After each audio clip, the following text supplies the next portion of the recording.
So after taking a critical look at my favourite Tales game, it's now time that I look at its 2012 sequel. Now you probably think, as a sequel to my favourite Tales game, Tales of Xillia 2 would be one of my highest rated Tales games, and you would be, kind of right? Let me explain in some more detail as I look back on Tales of Checking DLC. Tales of Xillia 2.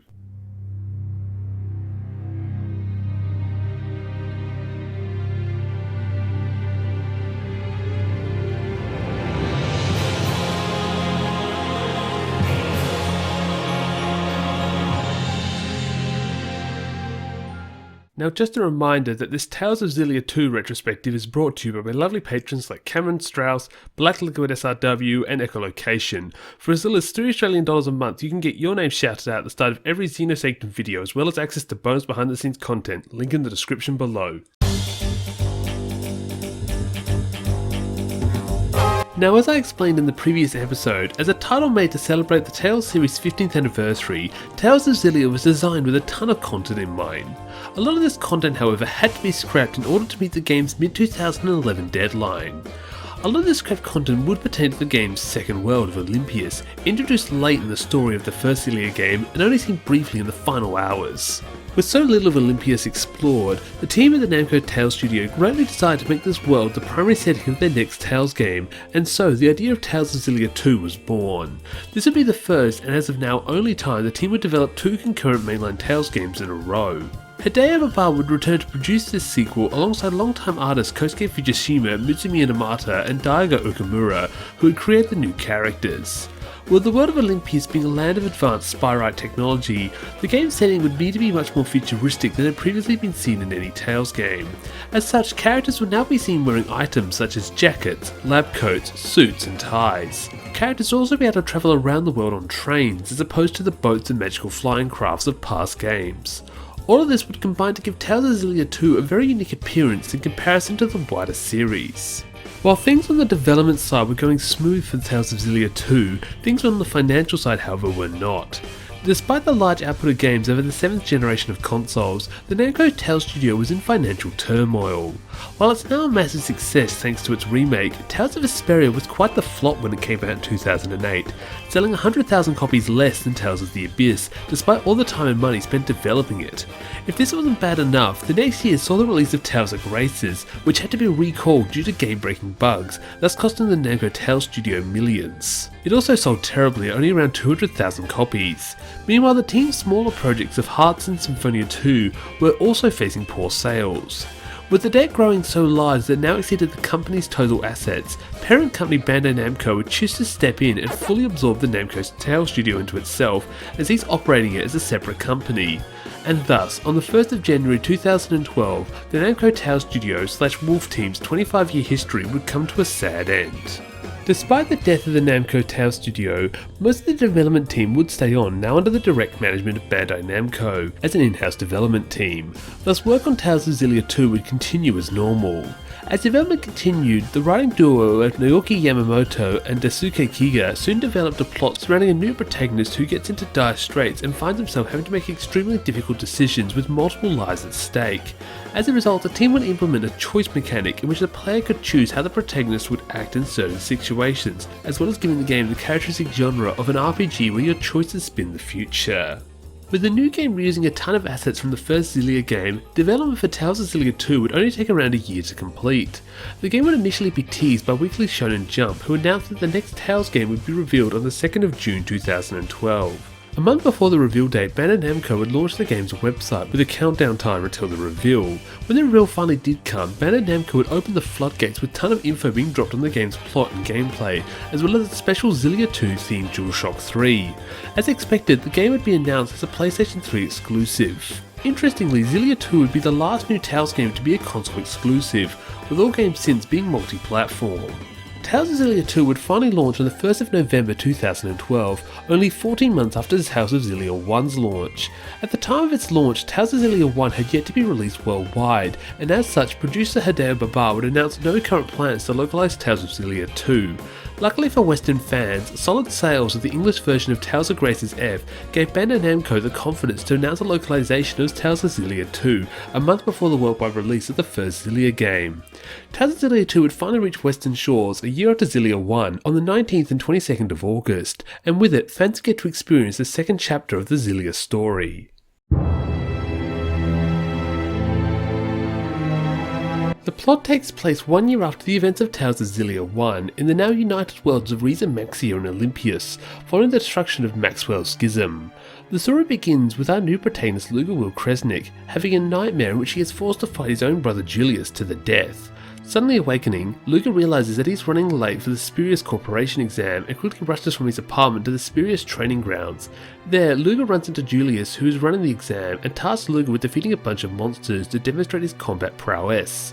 While Luger is able to defeat the monsters, another monster suddenly shows up and attacks one of the staff members. Despite trying his best, Luger is unable to defeat the monster, resulting in Julius stepping in and saving everyone. Julius then tells Luger that he has failed the exam and sends him home. A while later, Luger and Julius are at home discussing life as Luger heads off to work at his new job at the train station. On the way to the station, Luger runs into Jude Mathis, who is trying to find the right train to catch. After helping him find his train, Luger and Jude part ways. Shortly after parting ways, Luger runs into a young girl who accuses Luger of stalking her so she can distract security and also board the train. Suddenly terror shop and attack the train station. Worried about Jude and the girl being in trouble, Luger rushes onto the train as it departs the station. On the train, Luger finds the girl who apologises for calling security on him and introduces herself as Elmel Marta and explains that she is looking for the mythical land of Canaan. Navigating the train, the two run into Jude as well as CEO Beasley Bakur of the Spurious Corporation. Bakur explains that terrorists are likely trying to crash the train and orders Luger to get to the front of the train and stop it. Fighting his way to the front of the train, Luger runs into Julius, who is transformed into some powerful monster form. Luger is about to ask Julius what is going on when Bakur arrives and expresses how impressed he is with Luger as a fighter. This angers Julius, who attacks Bakur, and in the chaos, Luger also activates a similar monster form which causes the entire train to be consumed in a bright light. When Luger awakens, he is back further down the train with only Jude and Elle. Luger then suddenly meets Nova, an old classmate of his, along with a new guy who claims to be the CEO of Spurious. Realising the train is still on a collision course, Luger and the group rush to the front of the train where they once again find Julius. Suddenly, Julius turns into a black creature and begins to attack Luger and the group, who have no choice but to kill Julius in self-defense. Killing Julius suddenly results in the reality collapsing around them. When Luger finally awakens, he is in a shady bar in the town of Duval. There, Luger meets a shady man by the name of Rideau, who explains that the train they were on crashed and that he found the group and took them in for medical attention. Rideau then charges the group 20 million gold for the medical fees, which Luger is forced to pay via taking a loan from the bank. Jude then shows up and together the three head back to Luger's apartment. There, the three run into Bakur, who informs Luger that Julius is currently being held responsible for the terrorist attack and explains that the police are currently on the lookout for Luger due to his relationship with Julius. Bakur then offers to keep the police off Luger's back in return for him tracking down Julius. Left with little choice and a mountain of debt to pay, Luger agrees to Bakur's offer and goes off to find his brother and learn the truth about what is going on. And the story continues from there, in which Luger and co run into all the cast from the first Xillia game as they uncover a cataclysmic event set to destroy the world as they know it. For the full story breakdown, we once again only have cutscene compilations, which you can easily find here in the following link.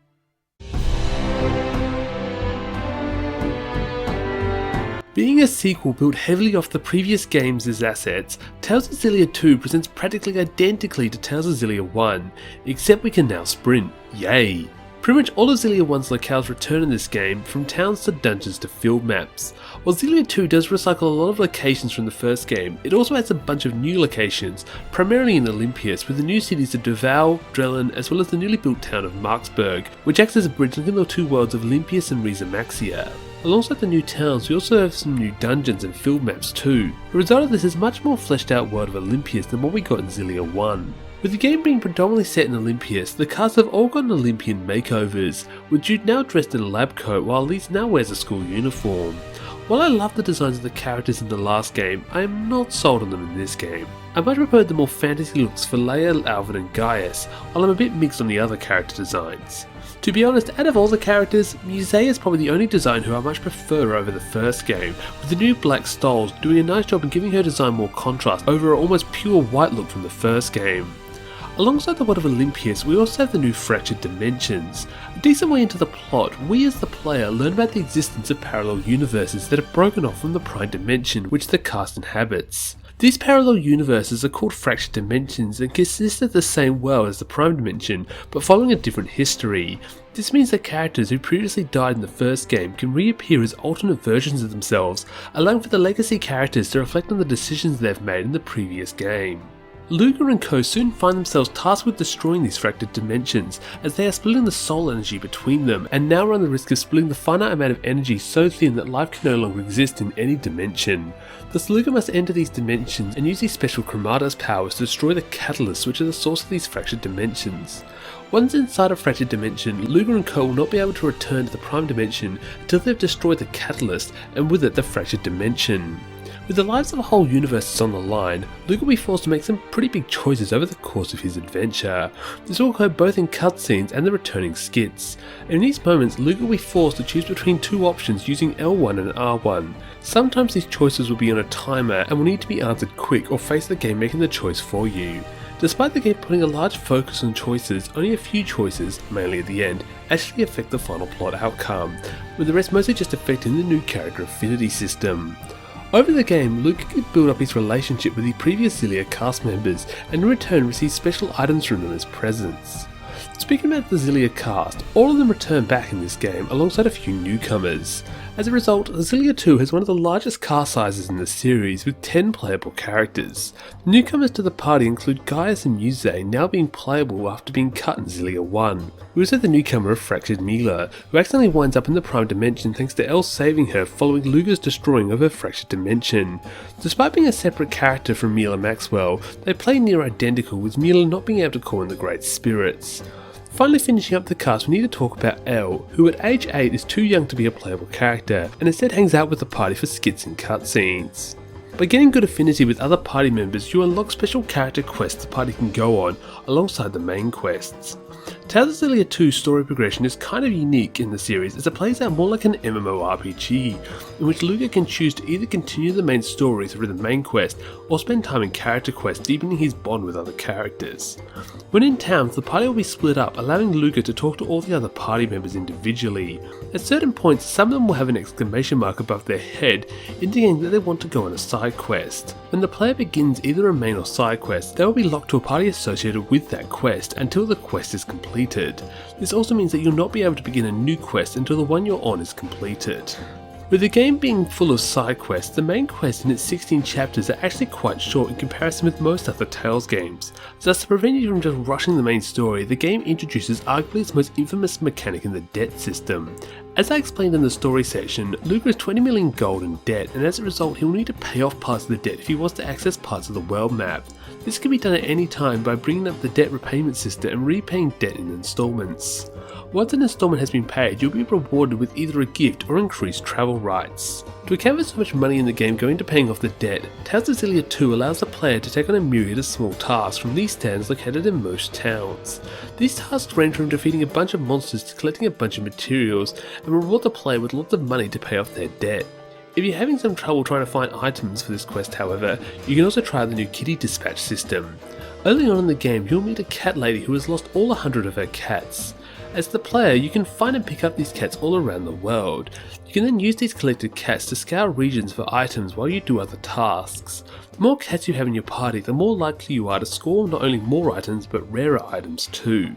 Alongside money and items, the party will also find elemental ore scattered throughout the different worlds. These are used in the newer Lilium orbs, which replace the Lilium orbs from the first game. Allium orbs work by first attaching an extractor to the orb, which converts all collected elemental ore into points based off one of the 6 main elements. In doing so, the character will slowly learn new arts and skills as the game progresses. As the game progresses, you'll need to switch around extractors such that your character's allium orbs will get points from all the different elements and in turn unlock different arts to use in battle.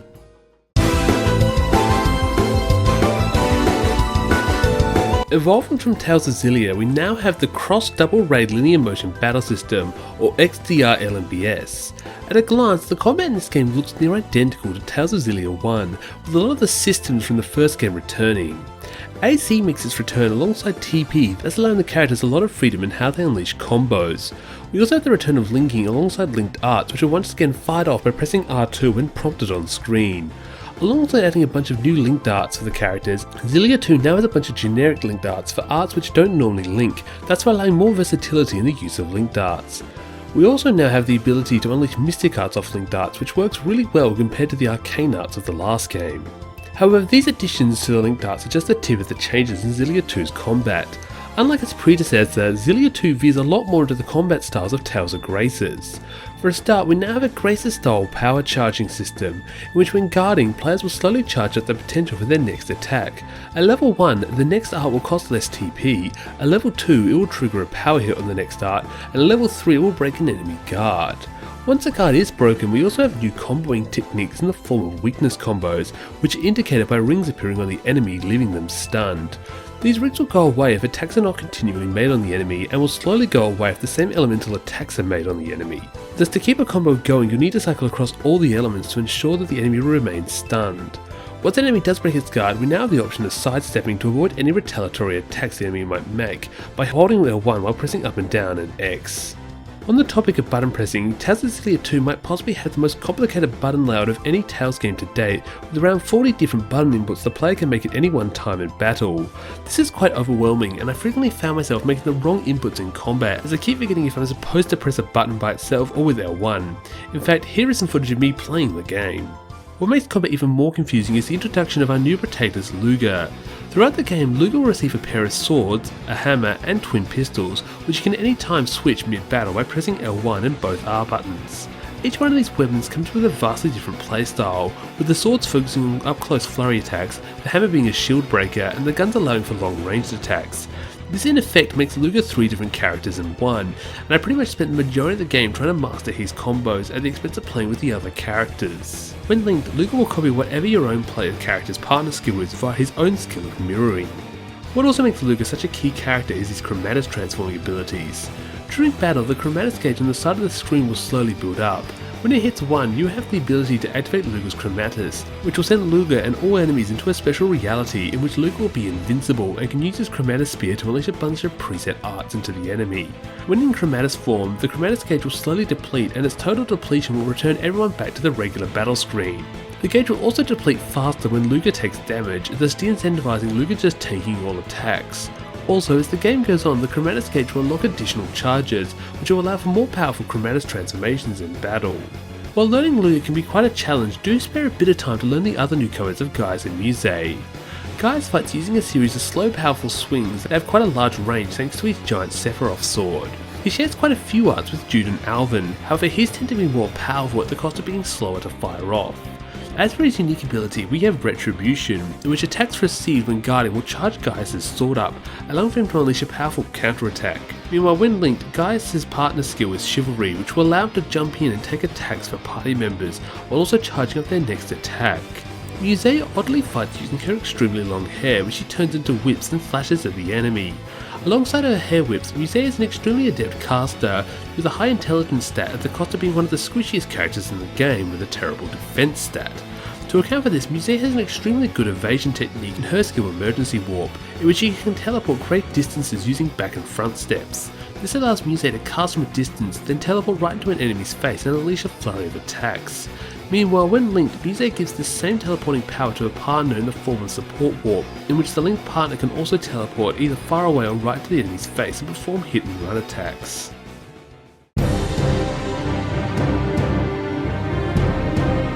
With Tales of Xillia 2 reusing a ton of assets from Xillia 1, it's no surprise that a lot of the music is reused as well. Pretty much all of the returning towns, field maps and dungeons use the same themes as they had in the previous game. Alongside the same background tracks, we also have the same voice actors returning for all the legacy cast, which is a big improvement over Symphonia 2. Of course, we have a bunch of new faces in the voice cast, such as Brianna Palencia voicing Elle. However, don't expect to admire Josh Grell's voice acting for Luga, because Luga is mostly silent.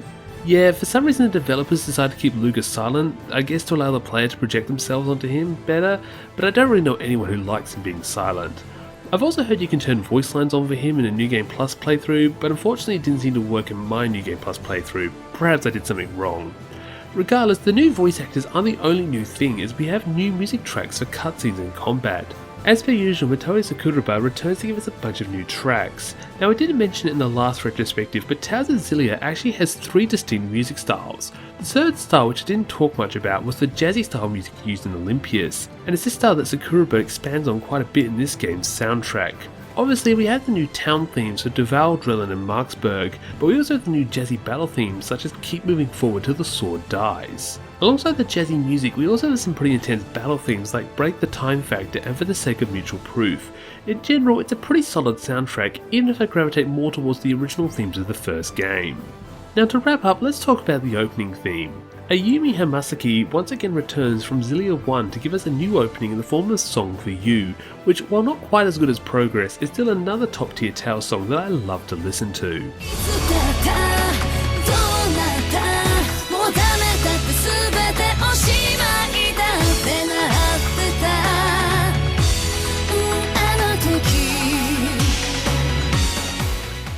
Much like how Song for You is a bit of a downgrade for me, so too is the opening cinematic.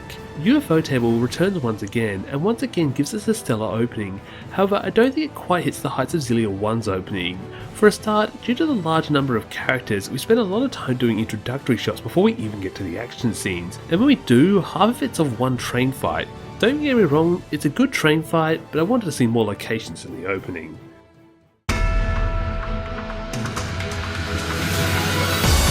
Tales of Xillia 2 is a game I struggle to rank within the wider Tales series. On one hand, it's sequel to one of my favourite Tales games, and seeing Judah Miller in another adventure is a big plus for me. I also have to praise the combat system. Xillia 2 is definitely up there with Graces and Vespero for having one of the best combat systems in the series. I also like the use of the fractured dimensions, giving us a ton of what-if scenarios to play around with. However, Xillia 2 is a game with many flaws.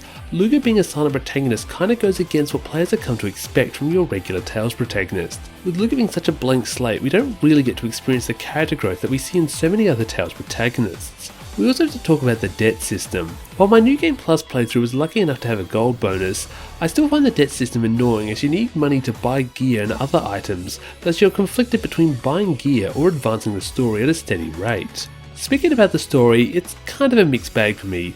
While the plot does tackle some pretty interesting ideas, it also feels like it's trying too hard in some places.